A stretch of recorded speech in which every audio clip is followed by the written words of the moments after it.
दोस्तों स्टडी 91 के YouTube channel में आप सभी का बहुत बहुत स्वागत है। दोस्तों आज आप सभी के समक्ष मैं लेकर हाजिर हूं मध्यकालीन भारत के इतिहास में 83वें लेक्चर को लेकर के, जिसमें आज हम चर्चा करेंगे दोस्तों क्वेश्चन नंबर 2461 से लेकर 2490 तक के सवालों को। और आज आपके बेहतरीन सवाल जो हम चर्चा करने वाले उत्तरवर्ती मुगल शासकों के बारे में। ठीक है, इसके पहले भी दोस्तों एक पार्ट और आपको दिया गया था जिसमें हमने बताया था उत्तरवर्ती मुगल शासक के बारे में। सबसे पहले हम लोगों ने पढ़ा था बहादुर शाह प्रथम के बारे में। आपको याद होगा जो 82वां लेक्चर था उसमें बहादुर शाह प्रथम के बारे में, जहांदर शाह के बारे में और फर्रुखसियर के बारे में। लास्ट में दो छोटे छोटे शासक और होते हैं, बहुत कम समय के लिए राजा बनते हैं, जिनका नाम है रफीउद्दर्जात और रफीउद्दौला। ठीक है, इस प्रकार से कुल 5 शासकों के बारे में हम लोग पहले पढ़ चुके हैं। ठीक है, आज की क्लास में दोस्तों फिर से 5-6 शासकों के बारे में पढ़ने वाले हैं, जिसमें आज हम पढ़ेंगे मोहम्मद शाह के बारे में, जिसे रंगीला बादशाह कहा जाता है। अहमद शाह के बारे में पढ़ेंगे। अच्छा, अहमद शाह के बारे में आपको कम चीजें पता होंगी। ठीक है, ध्यान दीजिएगा, मोहम्मद शाह के बाद अहमद शाह का शासन था, उसके बाद आलमगीर द्वितीय आया है, उसके बाद शाहजहां तृतीय, बहुत कम पीरियड के लिए दोस्तों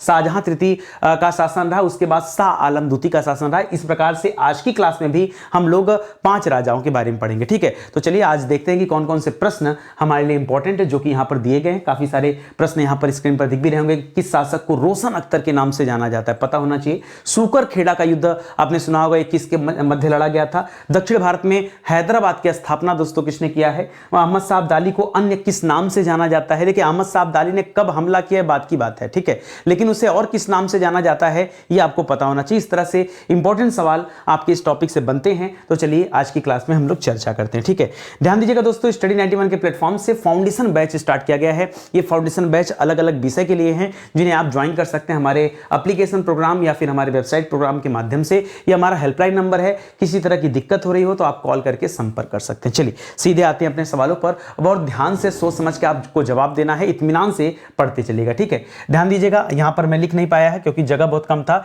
और ध्यान ये देना आपको कि आज का जो लेक्चर हमारा दोस्तों ये 83वां लेक्चर है। ठीक है, और आज हम पढ़ने जा रहे हैं मोहम्मद शाह के बारे में, अहमद शाह के बारे में। ठीक है, मोहम्मद शाह, अहमद शाह, आलमगीर द्वितीय, शाहजहां तृतीय और शाह आलम द्वितीय, इन 5 शासकों से संबंधित आज के सवाल होंगे। ठीक है, पहला सवाल पढ़िए ध्यान से, क्या लिख रहा है। लिख रहा है किस उत्तरवर्ती शासक, उत्तरवर्ती मतलब किस उत्तरवर्ती मुगल शासक को रोशन अख्तर के नाम से जाना जाता है। ठीक है, रोशन अख्तर भाई किसे कहा जाता है, तो याद रखेगा ये मोहम्मद शाह को क्या कहा जाता है दोस्तों, मोहम्मद शाह को रोशन अख्तर भी कहा जाता है। अच्छा, मोहम्मद शाह को दोस्तों रंगीला बादशाह भी कहा जाता है। ठीक है, तो याद रखेगा जिस तरह से फर्रुखसियर को कायर कहा जाता था, घृणित कायर, ठीक है, उसी तरह से यहां मोहम्मद शाह को क्या कहा जाता है दोस्तों, रंगीला बादशाह कहा जाता था। तो इसे भी आप याद रखेंगे, ये भी सवाल आपसे परीक्षा में पूछता है। ठीक है, तो यहां आपका जवाब क्या हो जाएगा दोस्तों, यहां आपका जवाब हो जाएगा मोहम्मद शाह। ठीक है, रोशन अख्तर के नाम से किसे जानते थे, मोहम्मद शाह को जानते थे। अच्छा, इसका शासन दोस्तों कब से कब तक रहा है, तो देखिए लास्ट टाइम हमने रफीउद्दर्जात और रफीउद्दौला के बारे में पढ़ा था, जो बहुत कम समय के लिए थे। और 1719 में दोस्तों लास्ट टाइम रफीउद्दौला का पेचिश की वजह से दोस्तों मृत्यु हो गया था। तो 1719 से दोस्तों ये शासन शुरू होगा और 48 तक। ठीक है, कब तक दोस्तों, 1719 से लेकर के 1748 ईस्वी तक दोस्तों किसका शासन रहा, ये शासन रहा मोहम्मद शाह का। जी हाँ दोस्तों, मोहम्मद शाह रंगीला या मोहम्मद शाह या फिर रोशन अख्तर आप कह सकते हैं। ठीक है, लिख रहा मोहम्मद शाह के शासन काल में मुगल परिवार में किसका प्रभुत्व दोस्तों स्थापित हो गया था, यानी मुगल परिवार को कंट्रोल कौन करता था, तो 2 लोग इसको कंट्रोल करते थे।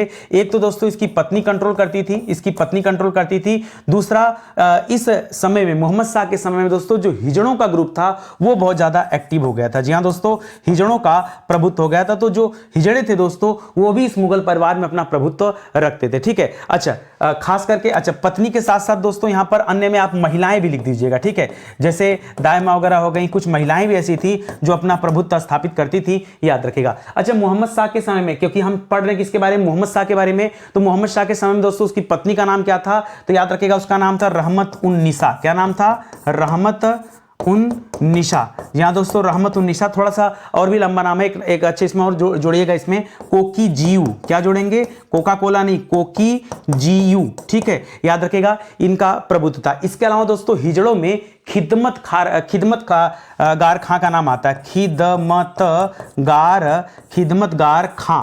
जी हाँ दोस्तों, ये हिजड़ों का ग्रुप का सरदार था, एक तरह से कह सकते हैं, या उनका नेता था। तो इन लोगों का प्रभुत्व था, ये आप याद रखेंगे। ठीक है, यानी अब बादशाह का प्रभुत्व नहीं रह गया, इसीलिए इसे रंगीला बादशाह कहा जाता था। क्यों, क्योंकि ये शासन को उतने अच्छे तरीके से देखता नहीं था, ना कोई विस्तार से मतलब है, हमारा शासन प्रशासन कैसे चल रहा, कोई मतलब नहीं, दिन भर अपने ख्वाबों में डूबा रहता था, हिजड़ों के साथ, पत्नियों के साथ, महिलाओं के साथ ज्यादा संपर्क इसका था, वो ज्यादा समय बिताता था। ठीक है, अगला सवाल लिख रहा है कि किसके नेतृत्व में सैयद बंधुओं की हत्या कर दी गई। आपको पता होगा दोस्तों, सैयद बंधुओं का गुट दोस्तों बड़ा मजबूत गुट रहा है।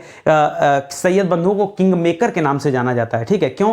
क्योंकि सैयद बंधुओं ने अपने कुटिल नीतियों के माध्यम से कई लोगों को राजा बनाया, कई लोगों को गद्दी सटाया, कई लोगों की हत्याएं कराई, और जो जैसा करता उसके साथ वैसा ही होता है। तो एक जमाने में सैयद बंधुओं किंग मेकर कहा जाता था। ये लोगों की हत्याएं करके लोगों को राजा बनाते थे, और आज ऐसा समय आ गया है कि सैयद बंधुओं की क्या कर दी गई? हत्या कर दी गई।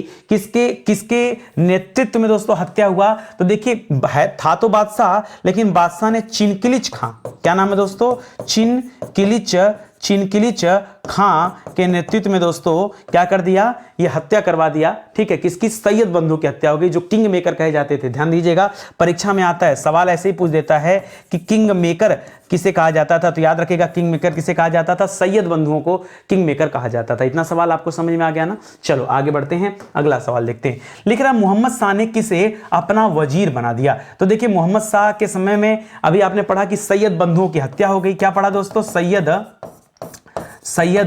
बंधुओं की क्या हो गई दोस्तों? हत्या हो गई। और ये हत्या करने में दोस्तों कौन एक्टिव रहा? चिनकिलिच खां एक्टिव रहा। ठीक है, तो यही जो चिनकिलिच खां दोस्तों, इसी को वजीर बना दिया जाता है। ठीक है, इसी चिनकिलिच खां को क्या बना दिया जाता है दोस्तों?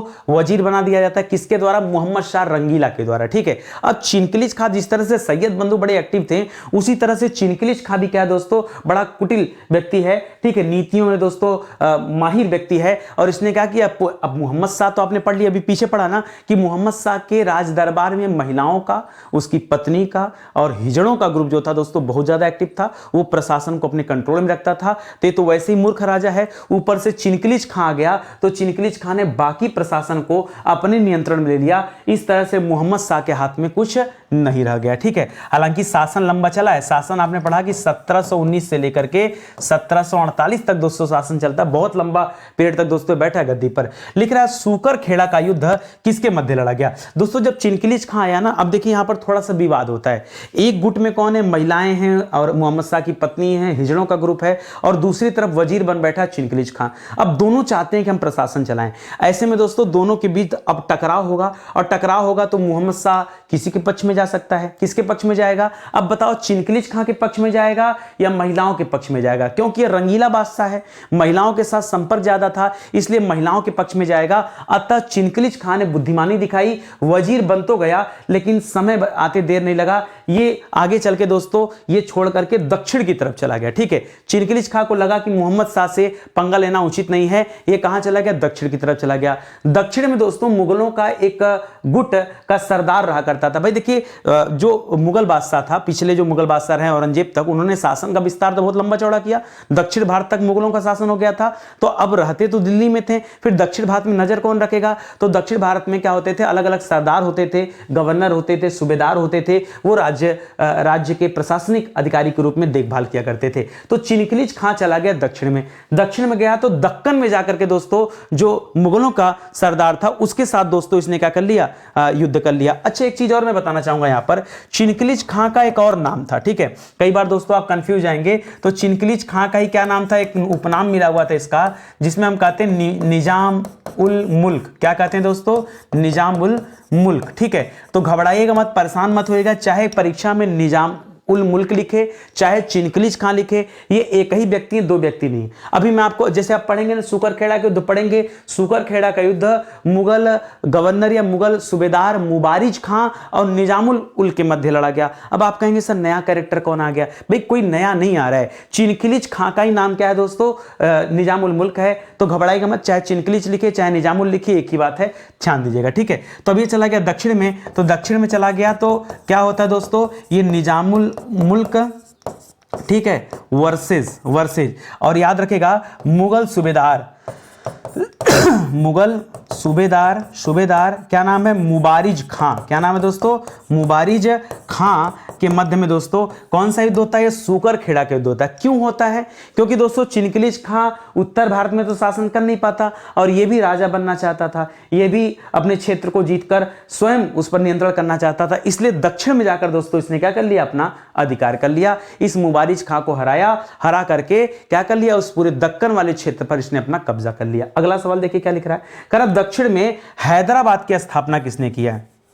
हैदराबाद सर वही हैदराबाद ना, किस नदी के किनारे है? तो याद रखिएगा मूसी नदी के तट पर दोस्तों हैदराबाद स्थित है। आपको अभी के लिए बताना है कि हैदराबाद की स्थापना किसने किया है। दोस्तों ये जो निजामुल मुल्क गया ना, ये निजामुल मुल्क इसी ने दोस्तों आगे चल के क्या किया? निजाम उल मुल्क ने ही आगे चल के क्या किया दोस्तों? या फिर हम इसको चिनकिलिच खां लिख दे रहे हैं, ठीक है, चिनकिलिच खां दोनों लिख दे रहे हैं ताकि आपके मन में कोई कंफ्यूजन ना हो, ठीक है। तो इसी ने दोस्तों आगे चल के हैदराबाद की स्थापना किया है। कब किया दोस्तों? तो याद रखिएगा अक्टूबर 1724 में। कब किया दोस्तों? अक्टूबर 1724 में, ठीक है। 1719 में दोस्तों मोहम्मद शाह राजा बनता है और इसी 19 से 24 के बीच में सैयद बंधु की हत्या करवा देता है। चिनकिलिच खां दक्षिण जाता है, दक्कन के सूबेदार मुबारिज खां को हराता है सूकर खेड़ा के युद्ध में और फिर हैदराबाद रियासत की स्थापना करता है और इसकी स्वतंत्रता की घोषणा कर देता है। जी हाँ, याद रखेंगे नाम क्या है, चाहे निजामुल मुल्क याद रखिए, चाहे चिनकिलिच खां याद रखिए। देखिए जब इतिहास को आप जोड़ के पढ़ते हैं ना तो आपको और ज्यादा मजा आएगा, ठीक है। आगे बढ़िए, और क्या क्या सवाल बन सकता है। एक सवाल दे रहा है कि अवध में स्वतंत्र राज्य की नींव किसने डाली। दोस्तों मोहम्मद शाह रंगीला, क्योंकि रंगीला बादशाह था, ज्यादा समय महिलाओं के साथ, पत्नियों के साथ, हिजड़ों के साथ बिताता था, ऐसे में उसकी प्रशासनिक सूझबूझ अच्छी नहीं थी, ठीक है। इसी वजह से कई सारे छोटे छोटे राज्यों ने अपनी स्वतंत्रता की घोषणा कर दिया। ठीक वैसा ही माहौल था जैसा हम तुगलक वंश में मोहम्मद तुगलक के बारे में पढ़ते थे और मोहम्मद तुगलक के समय में दोस्तों बहुत सारे राज्यों ने या बहुत सारे छोटे छोटे राज्यों ने क्या कर दिया था? अपनी स्वतंत्रता की घोषणा कर दिया था। उसी तरीके से मोहम्मद शाह रंगीला के समय में भी तमाम लोगों ने घोषणाएं किया। पहले तो आपने चिनकिलिच खां को देख लिया, दक्कन में जाके हैदराबाद की स्थापना किया, उसको घोषणा कर दिया। यहां अगर हम अवध की बात करें तो अवध को स्वतंत्र राज्य के रूप में दोस्तों इसकी नींव किसने डाली थी? तो नाम है सआदत खां। क्या नाम है दोस्तों?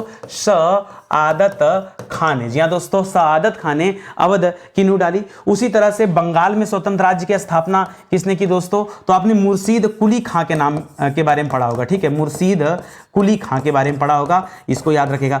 दोस्तों जब ये टॉपिक आपका उत्तरवर्ती मुगल शासक समाप्त हो जाएगा ना तो हम चर्चा करेंगे दोस्तों जो छोटे छोटे राज्यों का उदय हो रहा है, जैसे हैदराबाद रियासत हो गई, जैसे अवध रियासत हो गया, जैसे बंगाल रियासत हो गया या बंगाल राज्य हो गया, तो उनके बारे में पढ़ा जाएगा। तो आगे मुर्शीद कुली खां राजा बना तो कैसे कैसे और कौन कौन राजा बनेगा, क्योंकि जब आप आगे बढ़ेंगे तो और राजाओं के बारे में पढ़ेंगे। इसी बंगाल में दोस्तों आप पढ़ेंगे सिराजुद्दौला के बारे में, मीर जाफर के बारे में, मीर कासिम के बारे में, वो सारी कहानियां आएगी तो उसे हम वहां पे पढ़ा देंगे, ठीक है, इसको याद रखिएगा। लिख रहा मोहम्मद शाह के शासनकाल में भारत पर किस विदेशी शासक ने दोस्तों आक्रमण किया था? तो मोहम्मद शाह का शासनकाल कब से कब तक चला दोस्तों? तो 1719 से लेकर 1748 ईस्वी तक चला है।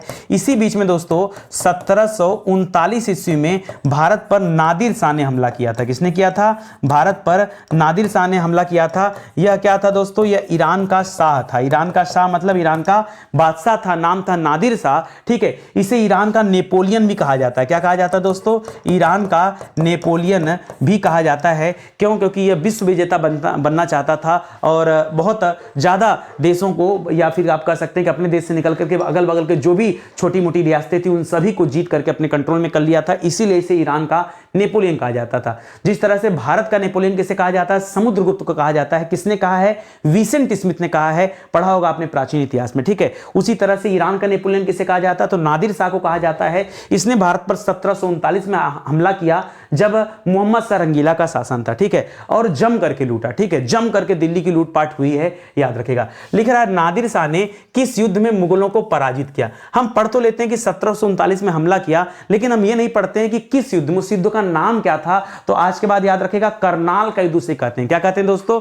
उसे हम करनाल का युद्ध कहते हैं, ठीक है, जिस युद्ध में मुगलों की हार हुई थी, ठीक है। क्या कहते हैं दोस्तों? करनाल का युद्ध कहते हैं। अच्छा, इसी के साथ दोस्तों कहा जाता है कि नादिर शाह दिल्ली में कुल 57 दिनों तक रुका। कितने दिनों तक दोस्तों?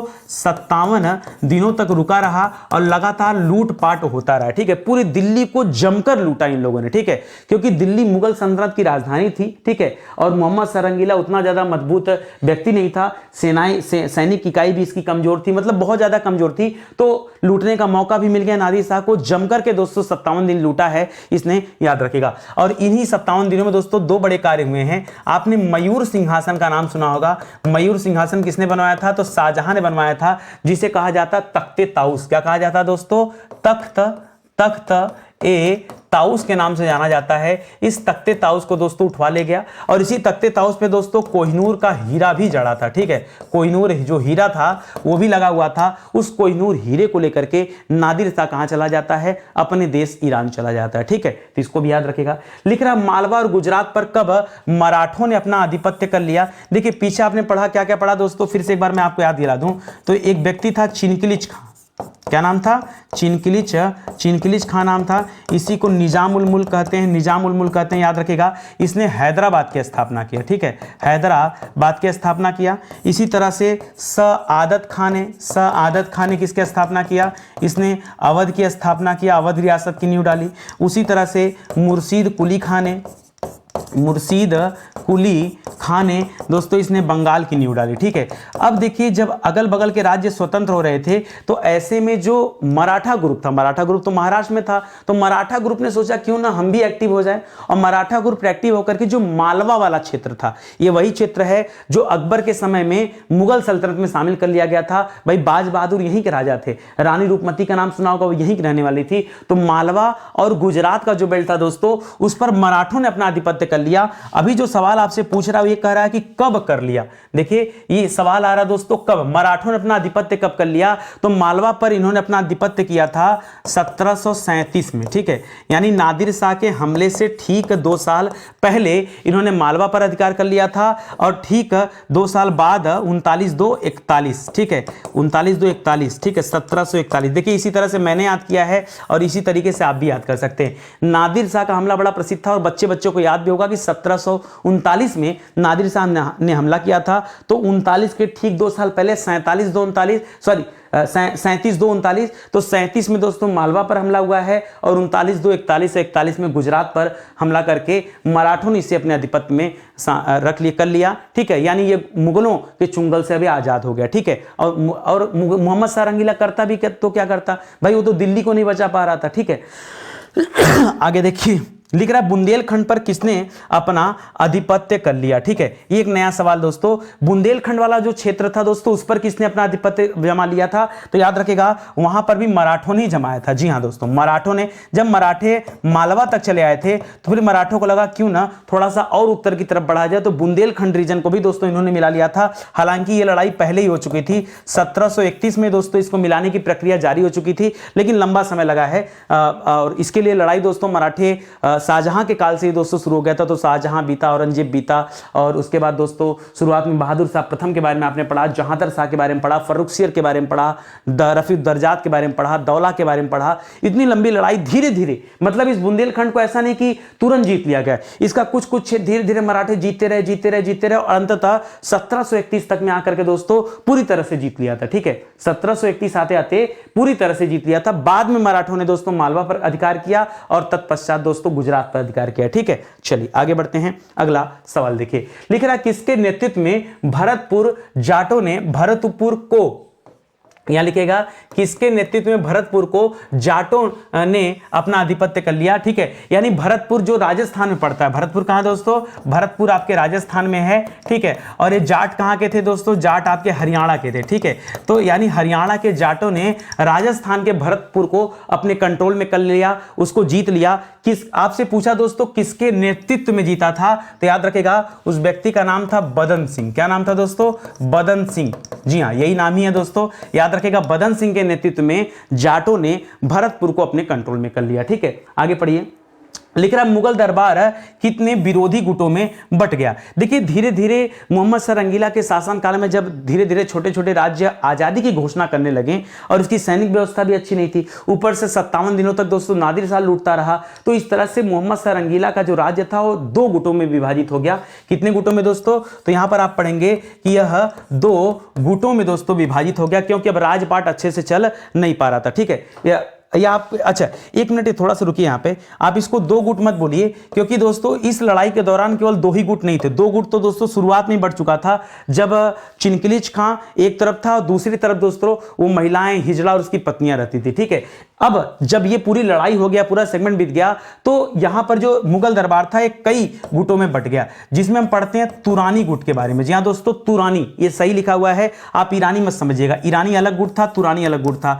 तो तुरानी हो गया, ईरानी हो गया, अफगानी हो गया, अफगानी हो गया और हिंदुस्तानी हो गया। ठीक है, इतने गुटों में दोस्तों आगे चल के यह क्या होता है, मुगल दरबार टूट जाता है, इतने गुटों में बट जाता है। तुरानी गुट अलग है, वो अपना कंट्रोल कर, अरे जिस तरह से सैयद बंधुओं का गुट था, चिनकलिश खां का गुट था, उसी तरह से दोस्तों जो बड़े बड़े सरदार थे उन्होंने अपना गुट बना लिया, जिसमें तुरानी, ईरानी, अफगानी और हिंदुस्तानी, इस प्रकार से दोस्तों कुल 4 गुट देखने को मिलते हैं। कितने गुट मिलते हैं? 4 गुट। लिख रहा मोहम्मद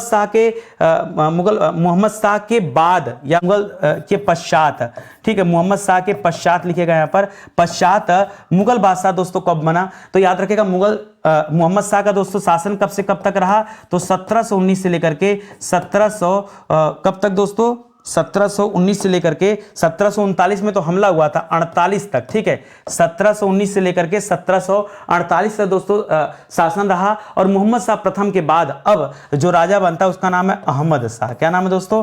अहमद शाह। चाहे आप अहमद शाह कहिए चाहे अहमद शाह प्रथम करिए, तो 1748 में दोस्तों अहमद शाह राजा बनता है। बहुत लंबा पीरियड नहीं है, थोड़े ही समय के लिए राजा बनेगा, 5-6 साल। ठीक है, तो याद रखिएगा 54 तक दोस्तों ये गद्दी पर बैठा रहा। कहा जाता है कि मोहम्मद शाह का जो विवाह था दोस्तों एक नर्तकी के साथ हुआ था, और वही नर्तकी दोस्तों इसकी मां थी। क्या थी दोस्तों? नर्तकी इसकी मां थी, यानी इसका जन्म एक नर्तकी के गर्भगृह से हुआ था, याद रखेंगे। ठीक है, अहमद शाह का। समझ में आ रहा है आपको अच्छे से? एक एक सवाल आपको याद रखना है, क्योंकि ये सभी सवाल आपसे आपकी परीक्षा में पूछे जा सकते हैं। देखिए मैंने क्या किया है ना कि पूरे के पूरे चैप्टर को समराइज करके वहां से क्वेश्चन बनाने का प्रयास किया, और उसके माध्यम से चीजें मैं आपको पढ़ा रहा हूं। निश्चित रूप से अगर आपने सीरीज पूरी देखेंगे तो आपको एक एक पॉइंट क्लियर हो जाएगा, एक एक सवाल क्लियर हो जाएगा। ठीक है, चलिए आगे बढ़ते हैं। ध्यान दीजिएगा, स्टडी 91 के प्लेटफॉर्म से दोस्तों बहुत सारी किताबें लॉन्च की गई हैं, तो सैंपल के तौर पे किताबें आपको दिखाई जा रही हैं। आप चाहें तो ये इन किताबों के बारे में पता कर सकते हैं हमारे वेबसाइट पर, हमारे एप्लीकेशन पर, या फिर इन किताबों का अगर आप जो है कैश ऑन डिलीवरी पर चाहते हैं तो अमेजन, फ्लिपकार्ट, मीशो, वहाँ से भी किताबों को ऑर्डर कर सकते हैं। हमारा हेल्पलाइन नंबर है, किसी तरह की समस्या हो रही हो तो आप संपर्क कर सकते हैं। ठीक है, आइए आगे बढ़ते हैं, सीधे सवालों पर चर्चा करेंगे, ज़्यादा समय नहीं। ठीक है, लिख रहा अहमद शाह के समय। अब अहमद शाह आ गया दोस्तों, और बार बार आप 2-3 बार लिख लीजिए ताकि आपको याद हो जाए। 48 से लेकर के दोस्तों 54 तक। ठीक है, 48 से लेकर 54 तक दोस्तों इसका राजपाट रहेगा।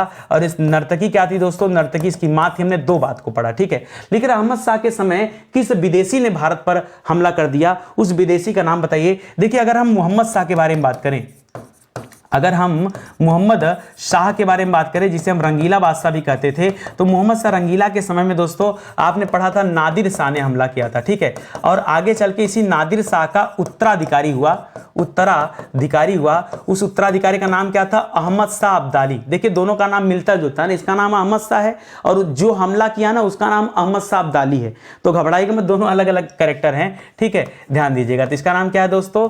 अहमद शाह अब्दाली। यहां दोस्तों अहमद शाह अब्दाली जो कि नादिर शाह का उत्तराधिकारी था, उसको लगा दोस्तों कि नादिर शाह ने तो बहुत कुछ जीत कर लाया दिल्ली से, क्यों ना मैं भी हमला करूं। तो अहमद शाह अब्दाली ने भारत पर कईयों बार हमला किया। कहा जाता है कि कम से कम 7 बार दोस्तों इस अहमद शाह अब्दाली ने भारत पर हमला किया था। कितने बार दोस्तों? कुल मिला के 7 बार हमला किया। ठीक है, लेकिन ये 7 बार एक साथ नहीं करता। ठीक है, बड़े लंबे समय, मतलब एक बार आएगा, फिर साल 2 साल बाद फिर से आएगा, 2-3 साल बाद फिर से आएगा, इस तरह से कुल मिला के 7 बार हमला किया है। और उसमें अहमद शाह के शासनकाल में भी हमला हुआ है शुरुआती दौर में। लिख रहा अहमद शाह अब्दाली को अन्य किस नाम से जाना जाता था? ये सवाल दोस्तों स्क्रीन पर मैंने दिया था और आपसे पूछा था कि किस नाम से इसको जानते थे। तो याद रखिएगा, इसको जानते थे दुर्रानी। किसके नाम से दोस्तों? दुर्रानी। किसके नाम से? अच्छा, एक और हम पढ़ते थे रबिया दुर्रानी, एक हमने पीछे पढ़ा था रबिया दुर्रानी। ये रबिया दुर्रानी किसे कहा जाता है दोस्तों? तो याद रखेगा ये औरंगजेब की पत्नी थी। कौन थी दोस्तों?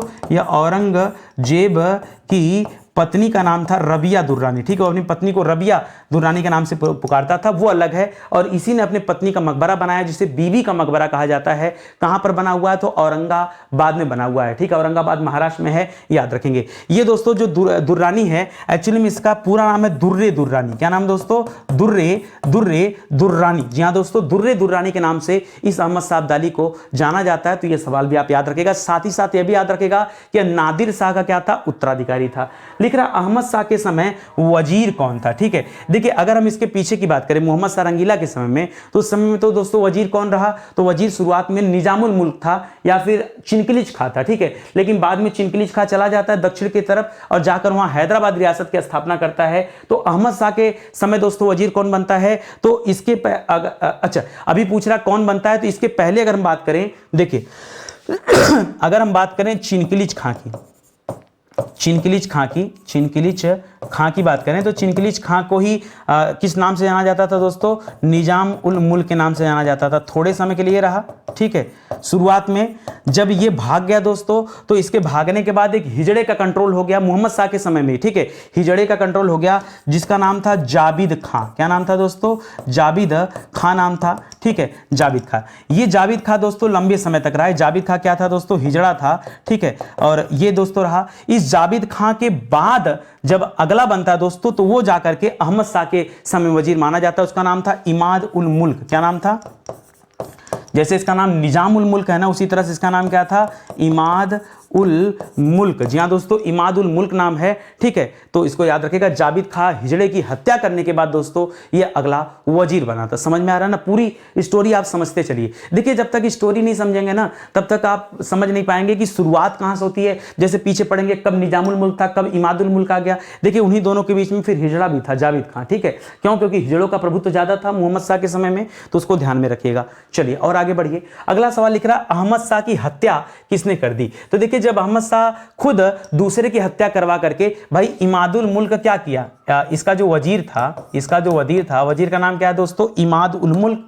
क्या नाम है, इमाद उल मुल्क। ठीक है, इमादुल मुल्क ने दोस्तों किसकी हत्या की, तो इसने हत्या करवा दिया किसकी, जाबिद खां का। किसकी हत्या करा दी, जाबिद खां का। ये जाबिद खां क्या था दोस्तों, ये जाबिद खां भी तो वजीर ही था। जब किसी की हत्या करा के कोई राजा बन रहा है, तो आगे चल करके जो इसका वजीर है, इसका वजीर यानी इमादुल मुल्क, उसी ने अहमद शाह की हत्या करवा दी। हत्या नहीं करवाई, उसने अहमद शाह को अंधा करके जेल में डाल दिया। क्या कर दिया दोस्तों, अंधा करके जेल में डाल दिया। तो जो जैसा जिसके साथ किया है ना, इतिहास उठा के देख लो, उसके साथ भी वैसा ही हुआ है। ठीक है, समझ में आ रहा है, तो याद रखिएगा अहमद शाह का इस तरह से स्टोरी हो जाते हैं समाप्त। ठीक है, समझ में आ गया ना। आगे देखिए अहमद शाह के बाद मुगल बादशाह कौन बना, तो देखिए इसको मरवाया कौन, इसको मरवाया दोस्तों इमादुल मुल्क ने। अब इमादुल मुल्क स्वयं तो राजा बन नहीं सकता था, अगर ये राजा बनता तो विद्रोह हो जाता, इसीलिए दोस्तों इसने क्या किया, आलमगीर दूती को राजा बना दिया। किसे राजा बना दिया दोस्तों,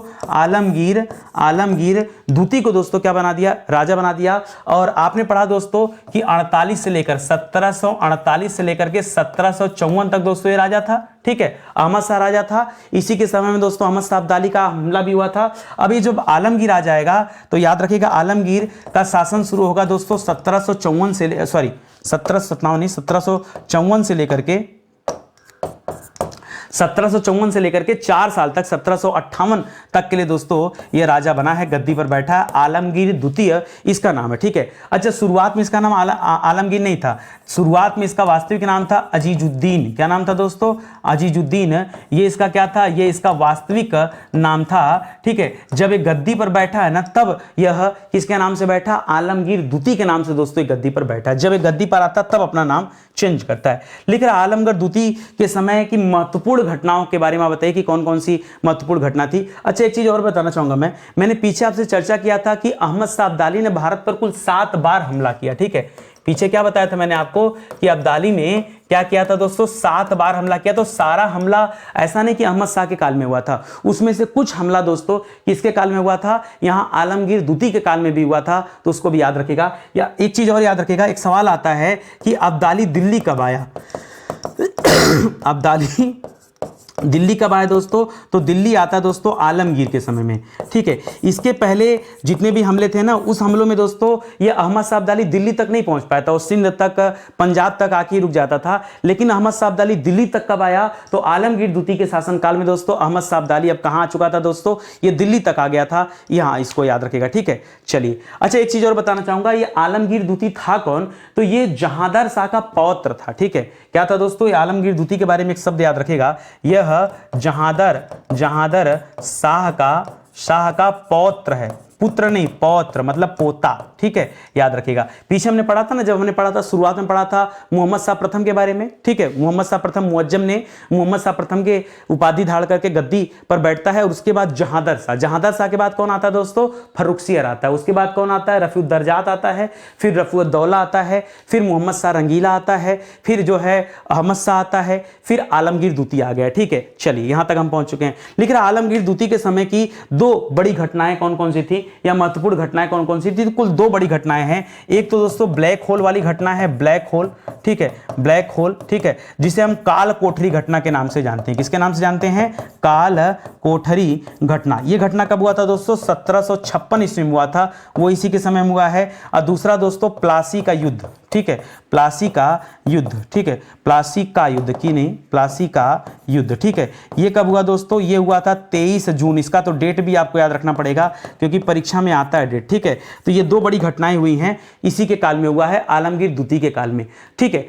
कैसे होता घटना भी इसके बारे में बता दूं मैं आपको थोड़ा सा। तो काल कोठरी घटना के समय में क्या होता, आगे चर्चा करेंगे, लेकिन फिर भी सुन लीजिए। बंगाल का नवाब रहता, वैसे बंगाल की स्थापना किसने किया था, मुर्शिद कुली खान ने, ठीक है। मोहम्मद शाह रंगीला के समय में मुर्शिद कुली खान ने बंगाल की स्वतंत्रता की घोषणा कर दिया था। उसी वंश का दोस्तों, उसी के कुल का राजा रहा था सिराजुद्दौला, ठीक है। उस सिराजुद्दौला ने क्या करता, कुछ अंग्रेज व्यापारियों को पकड़ करके, व्यक्तियों को पकड़ कर, जिसमें महिलाएं, बच्चे, पुरुष सब थे, उनको एक जेल में डाल देता है, काल कोठरी में डाल देता है, ठीक है। और उसमें से बहुत सारे लोगों की मृत्यु हो जाती है, ठीक है। अगले दिन जब काल कोठरी खोला जाता है तो मृत्यु हो जाती है, लोग मतलब अपनाहट से, ऑक्सीजन की कमी से लोग मर जाते हैं। ये काल कोठरी की घटना है। उसी के ठीक बाद दोस्तों प्लासी का युद्ध लड़ा जाता है। चलिए अभी बताऊंगा आगे मैं, चलिए सुनिए आगे देखिए। लिख रहा काल कोठरी घटना का प्रत्यक्षदर्शी कौन था, किसने इसे अपने आंखों से देखा है, तो कहा जाता हालवेल ने देखा है। किसने देखा दोस्तों, हालवेल ने इसे अपने आंखों से देखा। अब सुनिएगा काल कोठरी घटना क्या थी। यह पहली बात, यह घटना घटित हुई थी 1756 ईस्वी में,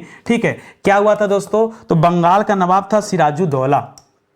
कौन था दोस्तों, बंगाल का नवाब सिराजुद्दौला ने क्या किया दोस्तों, अंग्रेजों को पकड़ करके, जिसमें महिलाएं, पुरुष, बच्चे सब थे, उनको जेल में डाल दिया, ठीक है। तो याद रखिएगा जेल में डालने, अच्छा कितने लोगों को जेल में डाला था दोस्तों, तो कहा जाता है 146 लोगों को जेल में डाला था, जिसमें से 23 जिंदा बचे थे, बाकी सब मर गए थे। उस 23 जिंदा में से एक हालवेल भी था, ठीक है, जिसने इस पूरी घटना का उल्लेख किया है, ठीक है। इसका पूरा नाम है जेड हालवेल। क्या नाम है, जेड हालवेल। लिख रहा काल कोठरी घटना के समय बंगाल का नवाब कौन था, तो याद रखिएगा सिराजुद्दौला था। कौन था दोस्तों, सिराजुद्दौला यहां का नवाब था। अब दोस्तों क्या हुआ, जो ये 23 लोग बच गए ना, जो 23 बच गए, ठीक है, उन्हें छोड़ दिया गया, ठीक है। 23 बच गए, उन्हें क्या कर दिया गया, छोड़ दिया गया। ये हालवेल गया, और उस समय अंग्रेजों का एक सेनापति था जिसका नाम क्या था दोस्तों, लॉर्ड क्लाइव, ठीक है, क्लाइव। उस क्लाइव से जाकर पूरी सीन बताता है, और वो आग बबूला होकर के सिराजुद्दौला के साथ युद्ध करने के लिए निकल लेता है, ठीक है।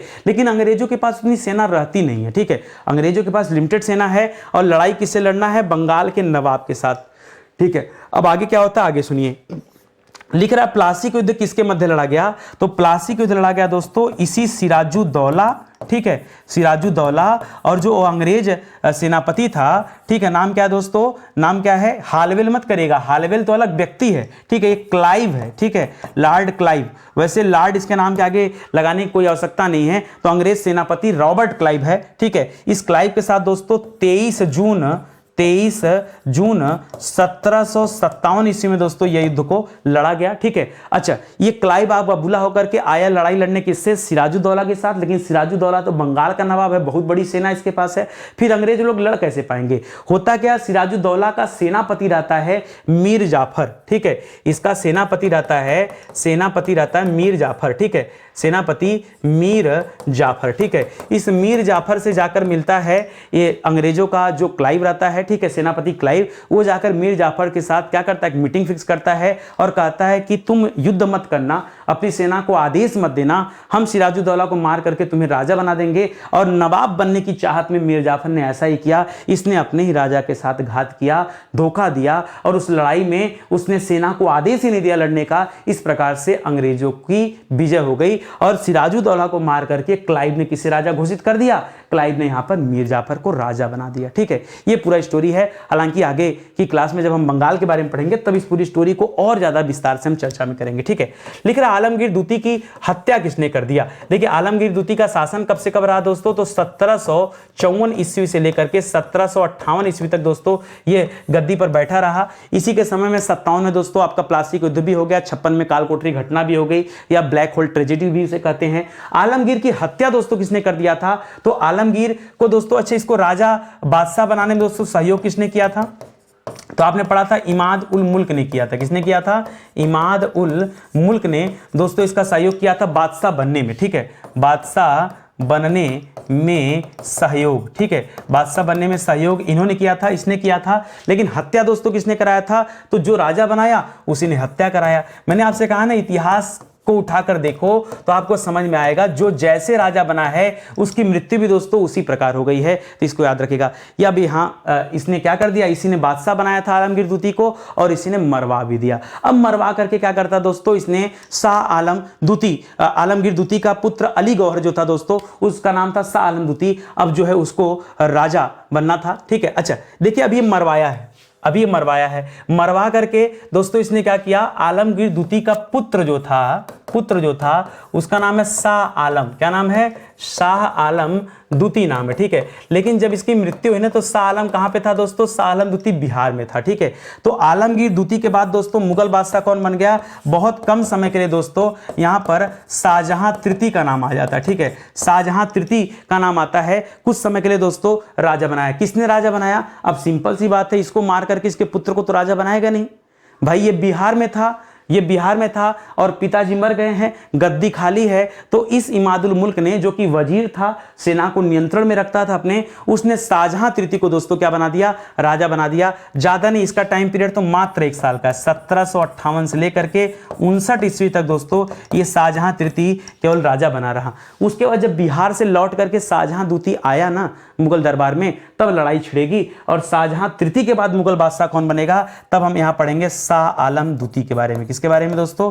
शाह आलम दूती के बारे में पढ़ेंगे कि शाह आलम दूती दोस्तों यहां पे राजा बनता है और ये 1759 में राजा बनता है और तब से लेकर 1806 ईस्वी तक, बहुत लंबे समय तक दोस्तों ये राजपाट को चलाता है। 44-45 साल राजा बने रहना बहुत बड़ी बात है, ठीक है। तो 1759 से लेकर के 1806 ईस्वी तक ये शाह आलम दूती गद्दी पर बैठा रहा और इसके समय में दोस्तों बहुत सारी घटनाएं घटी हैं, ठीक है। चलिए आगे बढ़िए, सुनिए क्या क्या है। लिख रहा है पानीपत का तृतीय युद्ध। जी हाँ दोस्तों, आइए सबसे पहले याद करिए पानीपत के प्रथम युद्ध के बारे में, जो लड़ा गया था 1526 ईस्वी में। किसके मध्य में? बाबर वर्सेज इब्राहिम लोदी। यही थी लड़ाई ना, बाबर वर्सेज इब्राहिम लोदी के मध्य लड़ा गया था, जिसमें बाबर विजयी हुआ था, इब्राहिम लोदी हार गया था। पानीपत का द्वितीय युद्ध लड़ा गया था दोस्तों 1556 ईस्वी में। अकबर ब्रैकेट में लिखिएगा बैरम खां की सहयोग से लड़ा गया था, ठीक है। वर्सेज किसके मध्य लड़ा गया था दोस्तों? हेमू के मध्य लड़ा गया था। विक्रमादित्य हेमू, इनकी हार हुई थी और अकबर की जीत हो गई थी। पानीपत का दूसरा युद्ध है। पानीपत का तृतीय युद्ध दोस्तों 1761 ईस्वी में लड़ा गया, ठीक है। और ये युद्ध किसके मध्य लड़ा गया? तो अहमद शाह अब्दाली का एक बार फिर से दोस्तों भारत पर हमला हुआ वर्सेज, इसमें मराठों ने दोस्तों लड़ाई लड़ी, ठीक है। मराठों ने दोस्तों अहमद शाह अब्दाली से जाकर लड़ाई लड़ी है। पानीपत का तृतीय युद्ध यहां पर है। तो मराठे अकेले नहीं थे, मराठे प्लस मुगल दोनों ने मिलकर दोस्तों अहमद शाह अब्दाली का सामना किया। बक्सर का युद्ध दोस्तों आप पढ़ते हैं, बक्सर का युद्ध हुआ था दोस्तों 1764 ईस्वी में, ठीक है। और यह किसके मध्य लड़ा गया था? तो यह एक तरफ अंग्रेज सेनापति हेक्टर मुनरो, क्या नाम है दोस्तों?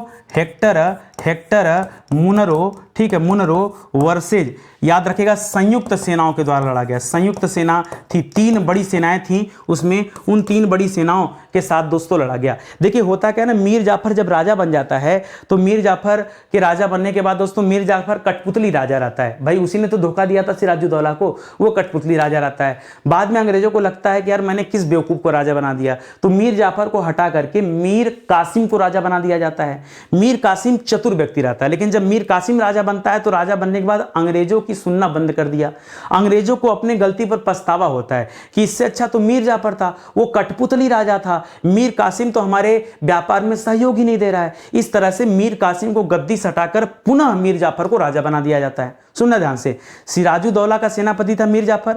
मीर जाफर ने धोखा दिया, फिर मीर जाफर अंग्रेजों की सहायता से राजा बन गया। अंग्रेजों ने राजा बना भी दिया, कुछ समय बाद मीर जाफर को गद्दी से हटा भी दिया, मीर कासिम को राजा बना दिया। लेकिन जब मीर कासिम अंग्रेजों के विपक्ष में आ गया, ठीक है, और उसे लगता था कि नहीं उसकी अपनी नीतियां सही हैं, तो अंग्रेजों ने मीर कासिम को पुनः गद्दी से हटाकर मीर जाफर को राजा बना दिया। अब मीर कासिम क्या करेगा, घंटा तो बजाएगा नहीं। मीर कासिम ने एक संयुक्त सेना बनाने की ठानी, और यहीं पर दोस्तों मीर कासिम का नाम आता है कि मीर कासिम जो है ये अपनी सेना को लेकर के चला गया मदद मांगने। किससे? ये चला गया मुगलों से मदद मांगने। मुगलों में यही शाह आलम दूती था, ठीक है, तो शाह आलम दूती ने भी प्रॉमिस कर दिया कि ठीक है हम अंग्रेजों के छक्के छुड़ाएंगे, और इसकी भी सेना शामिल हो गई। इसी के साथ साथ दोस्तों जो अवध का नवाब था, अवध की स्वतंत्रता की स्थापना स्वतंत्र राज्य के रूप में किसने स्थापित किया था? सादत खान है, उसी वंश का राजा था शुजाउद्दौला। शुजाउद्दौला की सेना भी आकर मिल गई यहां पर, ठीक है, क्या नाम है? शुजाउद्दौला, ठीक है, शुजाउद्दौला। तो ये तीनों सेनाएं मिल करके अंग्रेजों के साथ लड़ना शुरू की, लेकिन फिर भी अंग्रेजों की जीत हो गई और इनकी क्या हो गई? हार हो गई। ये था बक्सर का युद्ध जो लड़ा गया था 1764 ईस्वी में। जी हां दोस्तों, 1764 में। लेकिन रॉबर्ट क्लाइव को बंगाल, बिहार, उड़ीसा की दीवानी किसने दिया था? देखिए रॉबर्ट क्लाइव वही व्यक्ति है यहां रॉबर्ट क्लाइव को नहीं दीवानी मिली दोस्तों, हालांकि सुनिए प्लासी को तो दोस्तों लड़ा गया था इसके द्वारा 1757 में, ठीक है। रॉबर्ट क्लाइव प्लस इसके साथ दोस्तों मुनरो को भी शामिल किया रहेगा, ठीक है, मुनरो को भी शामिल किया रहेगा। तो बंगाल, बिहार, उड़ीसा की दीवानी भी इसे मिल गई। तो ये दीवानी ऐसा तो नहीं कि बंगाल के शासकों ने दिया, ना ही अवध के दिया, जो मुगल सेना शासक थे उसने दिया, ठीक है, क्योंकि अब वो हार चुका था। तो शाह आलम दूती को यहां पर दोस्तों दो बड़ी संधि करनी पड़ी, जिसे हम किस नाम से जानते हैं? जिसे हम कहते हैं इलाहाबाद की संधि, ठीक है। इलाहाबाद की प्रथम संधि, इलाहाबाद की द्वितीय संधि, ठीक है। ये दोस्तों 1764 में लड़ाई हुई है और 1765 में इलाहाबाद की संधि हुई है। उसी संधि के तहत दोस्तों ध्यान दीजिएगा, इलाहाबाद की संधि, इलाहाबाद की संधि, ठीक है, ये इलाहाबाद की संधि दो हुई है 1765 में। तो याद रखेगा उसी इलाहाबाद की संधि के तहत बंगाल, बिहार, उड़ीसा की दीवानी किसे दे दिया गया? अंग्रेजों को सौंप दिया गया शाह आलम दूती के कहने पर, ठीक है। इसको ध्यान रखेंगे। इसी तरह से आज का सेशन होता है समाप्त। उम्मीद करता हूं आपको अच्छा लगा होगा और समझ में भी आया होगा, ठीक है। देखिए सहयोग करें स्टडी 91 का ये सीरीज बहुत लंबी चलेगी, और अभी तो हम लोग दोस्तों कवर कर रहे हैं मिडावल हिस्ट्री को, इसके बाद नंबर आएगा मॉडर्न हिस्ट्री का, ठीक है। मुझे उम्मीद है कि पार्ट 90 तक जाते जाते दोस्तों आपका मिडावल हिस्ट्री समाप्त हो जाएगा और मॉडर्न हिस्ट्री की शुरुआत होगी। जो भी बच्चे इस सीरीज से जुड़े हैं ना, कोशिश करिए शुरुआत से वीडियो को देखिए। बहुत इत्मीनान से पढ़ाया गया है, बहुत आराम से, कोई जल्दीबाजी नहीं, और इतिहास के किसी भी टॉपिक को छोड़ा नहीं गया। सबसे बड़ी बात है हजारों चैनल आपको यूट्यूब पर मिलेंगे, लेकिन सीक्वेंस कहीं पर नहीं मिलेगा। मैं चाहता तो इसकी जगह पर कोई मसालेदार क्लास आपको दे सकता था जो और ज्यादा व्यूज मेरे लिए लेकर आता, लेकिन उससे मुझे मतलब नहीं है। मुझे मतलब है सही तरीके से काम करने में। जब आप सीक्वेंस से चीजों को पढ़ते हैं ना, तो आपकी तैयारी गजब की हो पाएगी, ये विश्वास कीजिए, ठीक है। तो हमारा दोस्तों बहुत सारे विषय यूट्यूब पर पढ़ा दिए गए, उन्हीं के हैंड नोट्स हैं जिन्हें आप हमारे वेबसाइट या हमारे एप्लीकेशन से प्राप्त कर सकते हैं। इसके अलावा किताबें भी आ चुकी हैं, तो मौका आपके पास स्टडी 91 से जुड़ने का एक मौका दीजिए, जुड़िए और अपनी तैयारी को आगे बढ़ाइए। बहुत बहुत धन्यवाद आपका। मिलते हैं दोस्तों अगले लेक्चर में, तब तक के लिए जय हिंद, जय Bharat. Thank you so much.